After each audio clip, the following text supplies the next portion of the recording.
Bonjour, donc on va parler donc de l'année 2023 qui débute donc sur cette lecture akashique dont je vous parlais dans la précédente vidéo, avec donc l'intervention de la personne qui a été à l'origine de la plus grosse blessure, on va dire, que j'ai pu subir, qui était une blessure de trahison, blessure d'injustice et blessure d'humiliation, à mon sens. Donc ça fait combo sur 5 grosses blessures déjà qui existent, hein. Après vous avez celle du rejet et de l'abandon aussi. Bon, de toute façon la blessure de l'abandon viendra après, puisque de toute façon dans ce type de trauma, notamment quand c'est en lien aussi avec vos familles, vous avez cette sensation quand même d'être un peu seul face aux autres, un peu Goliath, enfin je sais plus la ref, mais bon voilà, vous pourrez me la dire en commentaire si vous voulez.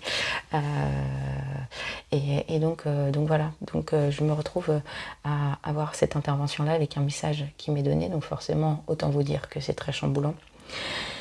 Et donc je me retrouve à partir donc pour la journée de lignée, de transgénérationnel, donc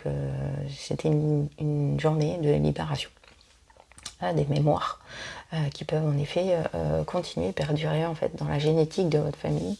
et qui notamment agit aussi sur le comportement des gens, etc. Donc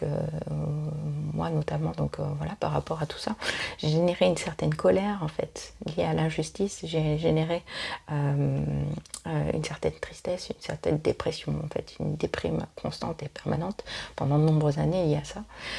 Bon, il faut savoir aussi que cette personne n'est pas qu'à l'origine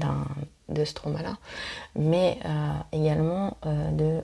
la maladie dont je suis porteuse, en sachant que je suis moi atteinte des reins et du foie,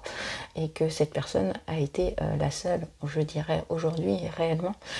détectée sur cette problématique-là familiale. Donc en d'autres termes, j'ai à la fois subi un événement traumatique dans ma vie, et cet événement traumatique en fait vient ensuite, donc aux alentours de 6 ans, et vient ensuite me rechatouiller à l'âge de 24 ans, quand je découvre que je suis malade, et que au fur et à mesure que j'en parle, en fait, on m'annonce en fait que la personne à l'origine de mon mal donc était dans la famille, en tout cas la seule porteuse et la seule détectée de cette maladie-là. Donc c'est encore plus difficile. Donc je reviendrai en effet sur cette journée de libération des lignées familiales, puisqu'en fait c'est sur un séjour à peu près de 48 heures, 72 heures, et j'ai énormément de manifestations en fait assez étranges qui viennent